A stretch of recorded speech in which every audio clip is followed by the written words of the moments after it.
Hey guys, I hope you're doing well. So I'm going to be going over the entire first SEO class we all did together a couple months ago. So I kind of realized we're building out the website here and realized that we had several hours of class recordings, which would be boring for everyone. So instead of doing that, I'm going to actually just go over the first class lesson, but I'm going to do it in kind of a semi long form format. So it's not going to be 2 hours like it was during the class. It'll probably be around 30 minutes. I don't know. We'll see.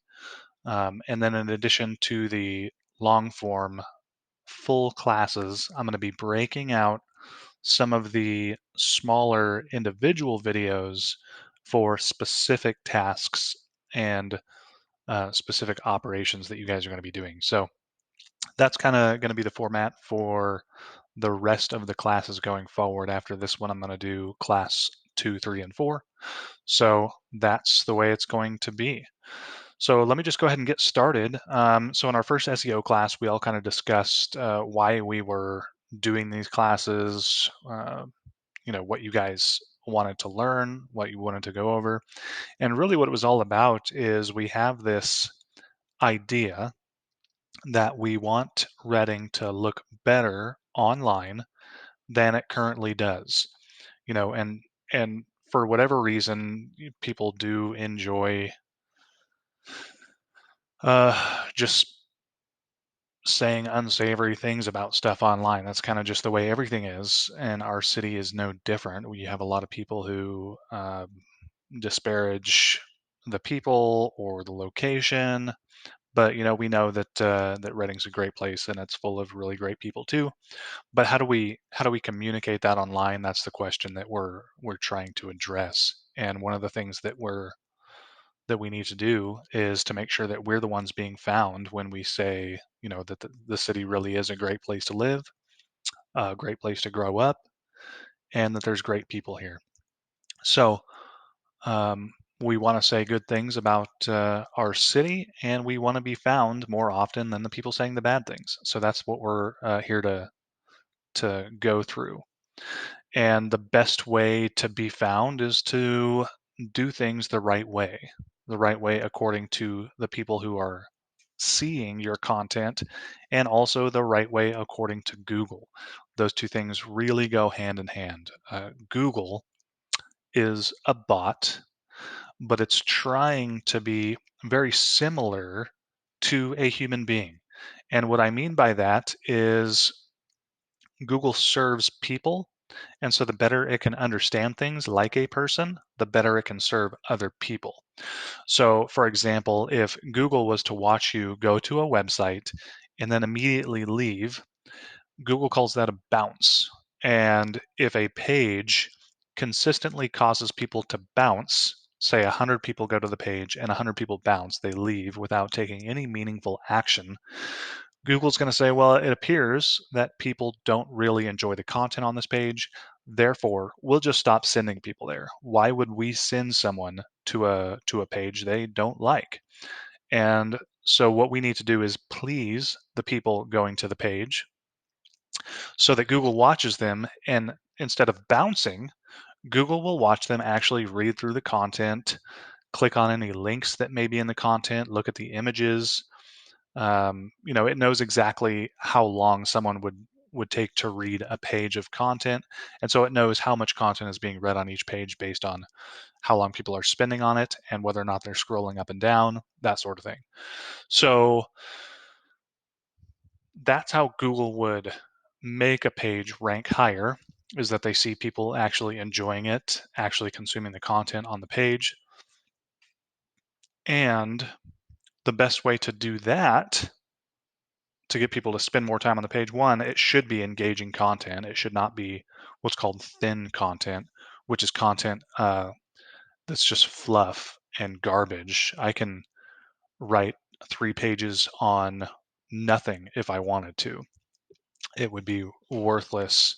Well, say for example, I wanted to write a page on how great the sundial bridge is. I'll just say that as an example.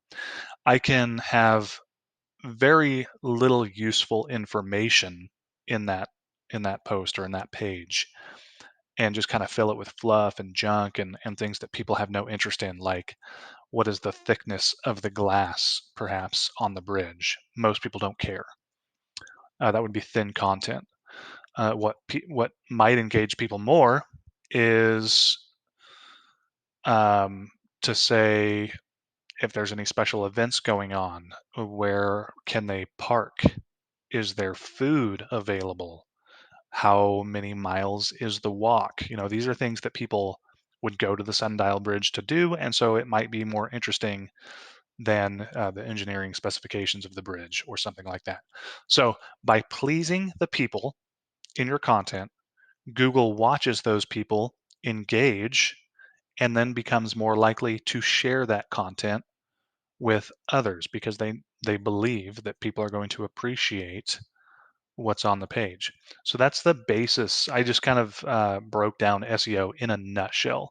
Search engine optimization is actually the optimization of that content for people.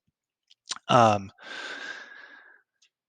you'll notice I didn't actually get into any of the technical parts of SEO. There are lots of technical parts, but the foundation of everything is that the page should please the person. Even the technical parts are designed to help people appreciate it better. So now that you guys kind of have the foundation of what SEO is and what we're trying to accomplish, let's start getting into some of the details that we covered in the class. So I'm not going to go over the class summary because this is a different format. This is a video format of the class. I'll go ahead and just skip over that part and just let you know that you should have access to the back end of your website to be able to do the things that we're going to discuss today. If you don't, that's okay. You should be comfortable hiring someone who does have access to the back end of your website and who can get that work done for you. If you don't know how to hire someone, there's a lot of different ways you can do it now. A lot of people are using Upwork. Upwork, you would go on and create an Upwork account, and you'd say, I have a website. It's hosted on WordPress. I'm using theme XYZ. So I need someone who can optimize a post on a WordPress website. And you can throw that job description out there, or you can search through people who say, yeah, I'm a WordPress expert and I understand SEO. So there's a lot of different, and that's a very inexpensive way to hire someone to do a little bit of SEO work on your website. If you don't want to hire a full-time employee to do this work, you can just hire by the job. There's a lot of different ways to do it. I said Upwork. I think there's probably several other similar platforms out there who do the same thing. So yeah, having access to the back end of your website, knowing how to manipulate your website, like I just said, knowing how to do keyword research. I'm going to get into that. Yeah, so keyword research is actually part of another class that I'll go over later. Some basics of search engine optimization, UX UI, which is user experience and user interface. That's really just a fancy way of saying, is your website easy to use? Can people actually read the font? You wouldn't want to use a font that's cursive. No one can read that. You wouldn't want to use, you wouldn't want to make your button color too similar to the background color because it wouldn't stand out. These are things that you probably know every UX UI principle you know intuitively based on the websites you visited that were either easy or hard to use. Your website should be easy to use. Speed. This is something a lot of people don't understand. It's very interesting. Amazon did a study. It's been several years now since they've done it.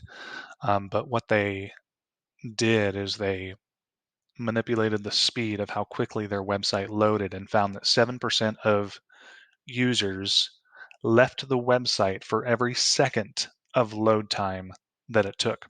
So what that means is if the website loaded in 2 seconds, then 14% of potential shoppers left without ever seeing anything on the website. If the website took 4 seconds, then they lost like 24% of the viewers without ever viewing the website. So what that means is the faster your website loads, the more people are going to see what you have to offer them. And the slower it loads, the fewer people are going to see it. So the faster, the better. It's really, really difficult to get a website to speed up, but there are ways to do it. And I'll get into some of those later. Security. The best way to describe this would be that if you've ever been to a website and at the very beginning it says HTTPS colon slash slash and then the rest of the URL, that S is secure.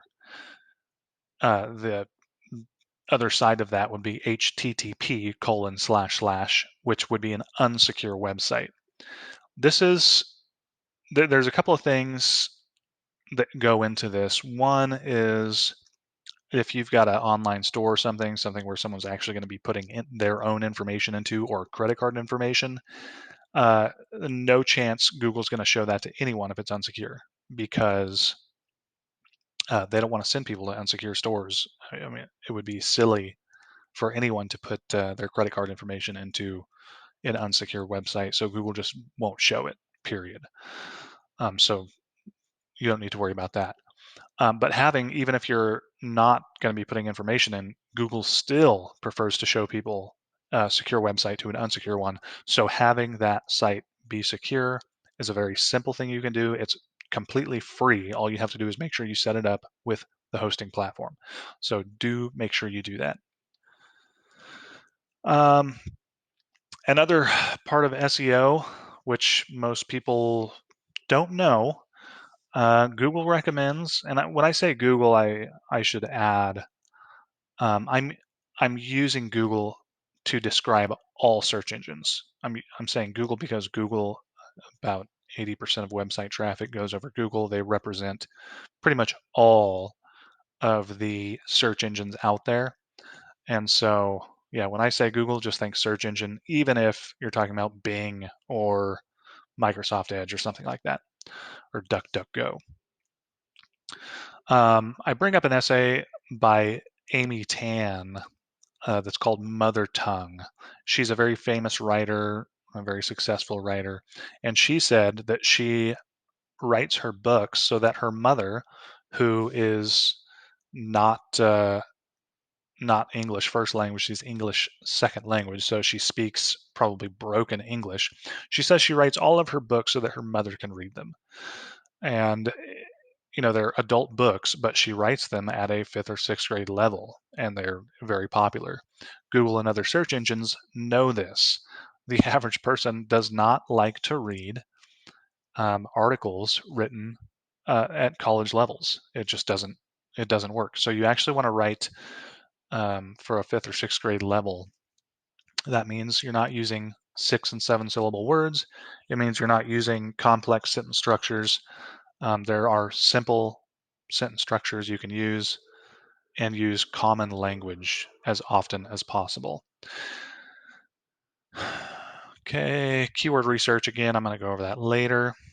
Understanding your searcher's intent. So Google kind of talked about these intent moments, and what that means is they've identified four ways that people tend to search for things online. Before they jump online, they already have the intent of, I want to know, I want to go, I want to buy, and I want to know, I want to go, I want to buy, and there's one other one.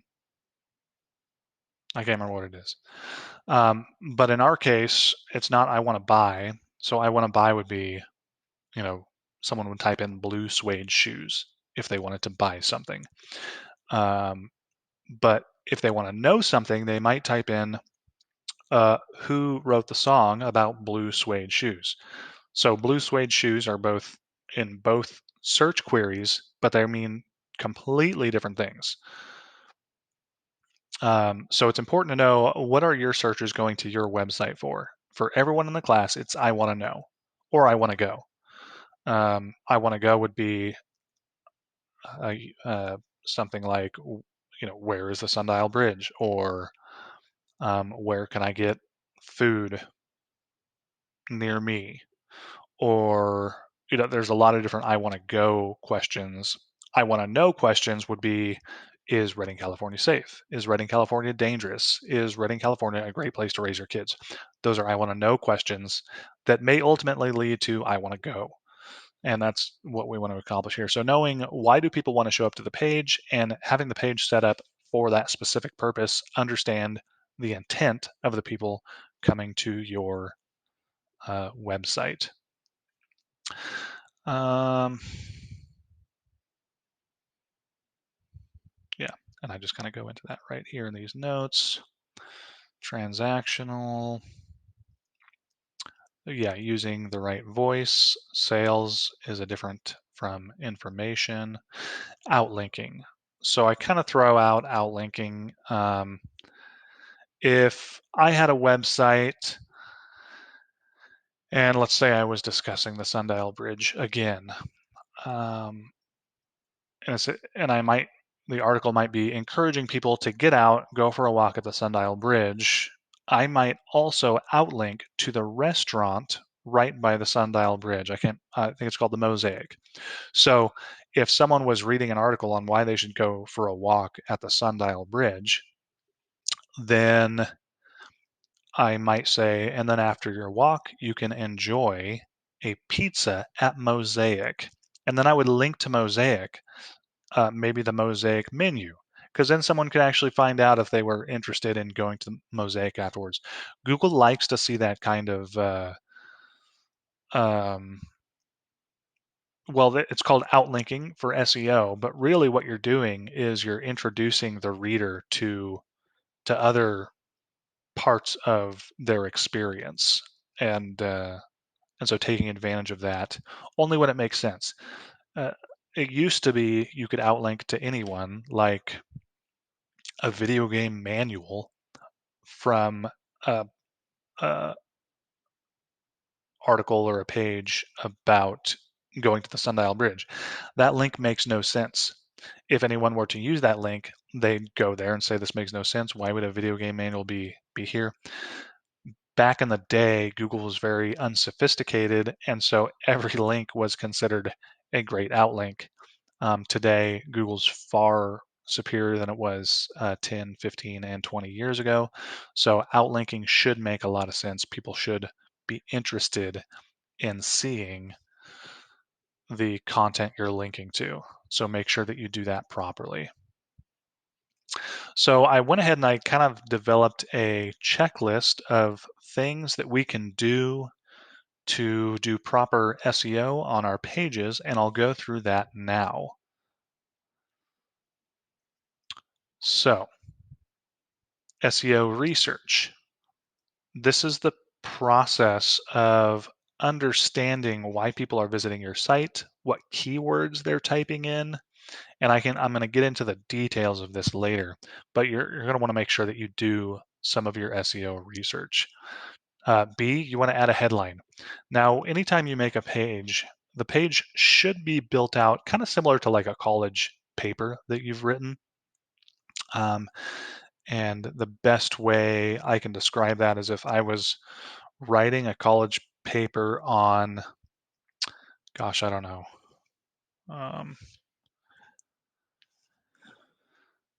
staying hydrated while you're walking through the jungle. Sorry, I just kind of had to come up with that. The headline should be staying hydrated in jungle climates or something like that. Why? That's pretty basic, but people don't follow this rule all the time. How many times have you gone to a website and the first thing on the website, the biggest and first thing, just as an example, you could say the North Face. If you were going to go buy a North Face jacket, you went to the North Face jacket shopping, and the headline said something like, "Get out there."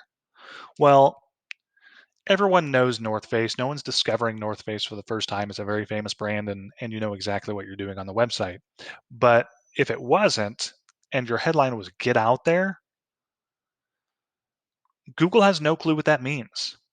They Google actually looks at the website before they show it to anyone. So if Google were to look at your website and say, well, the headline is "Get out there," so maybe this page is about sending people out of your house, sending people out of a building. You know, Google has no idea. You are not North Face. Google has no idea what you do. And if you don't make your headline extremely clear, Google's not going to know who to send to your website, and they're going to send the wrong people. The wrong people are going to bounce, and your SEO is going to be ruined. So make your headline basic, simple, very descriptive of the content on the page. So in the case I mentioned earlier, reasons to go to the Sundial Bridge, my headline might be something like uh, 5 great reasons to take a walk at the Sundial Bridge. That's simple. Google can read that and know exactly what it's about. That way, when someone is doing their search in Google and that maybe they mention the Sundial Bridge, maybe they mention taking a walk, like where should I take a walk? Google can make that connection. It all starts with a simple headline. So get that right. Also, the headline should be an H1. There should be an H1 tag attached to that. If you give it an H2 or H3, and all H1 means is it's computer speak for this is the title. If you don't make it H1, Google's going to be confused as to what the title of the page is. So, like I said, make it like a college report you're writing.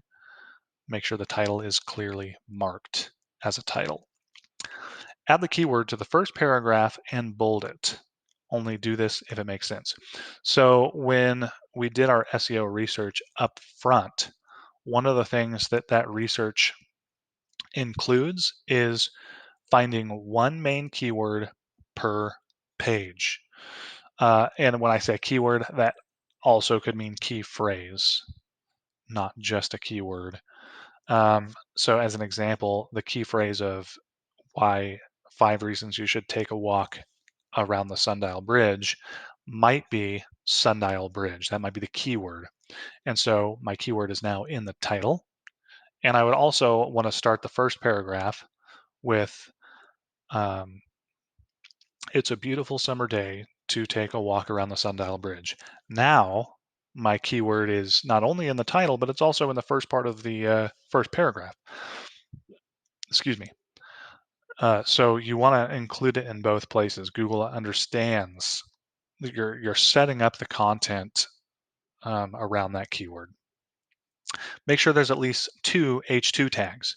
So just like the example I gave about the college report, there's also, you've got your title, but you've got your subpoints, your main subpoints. We call main subpoints H2s. That's what computers and browsers understand. And then H3s would be your third level of your report, and just use them as needed. So you've got your subpoints, and then maybe, so if my subpoints were, 5 great reasons to take a walk around the Sundial Bridge, subpoint 1 might be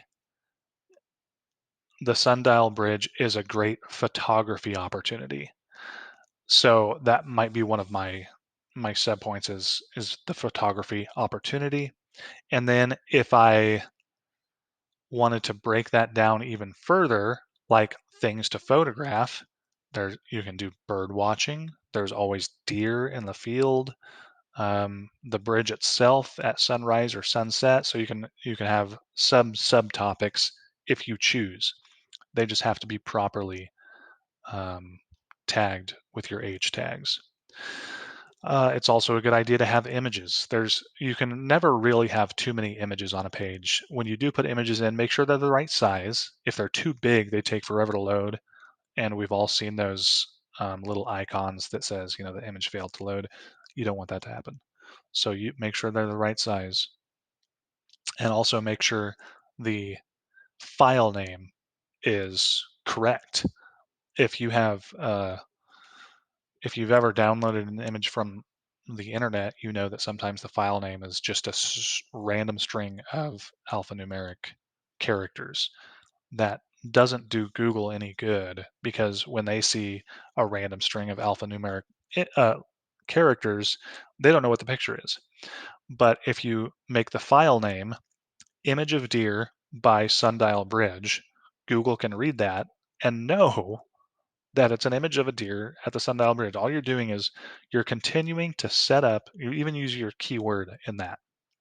So you're continuing to bolster uh, the idea that this this content has a theme, and you're supporting that theme with everything, including the file name of the image. Images also have things called alt text. So your alt text might be very similar to the file name, but maybe slightly different. And what alt text is one, if the image fails to load, the alt text will take its place. But two, if you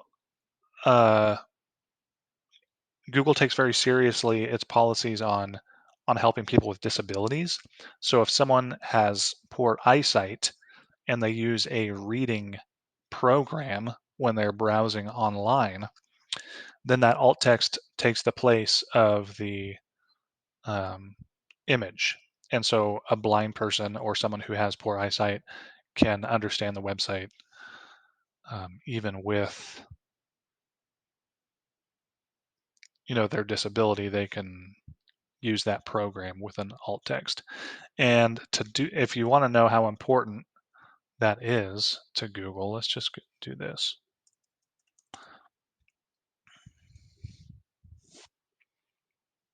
So I'm going to the cityofreading.org.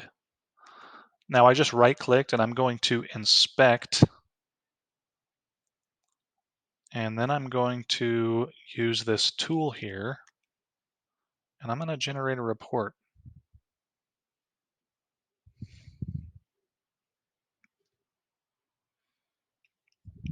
So what I'm doing here is I'm asking Google what Google thinks of this website.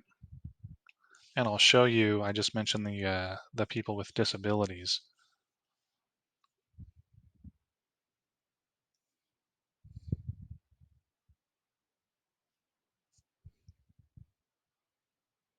Almost done here, hold on.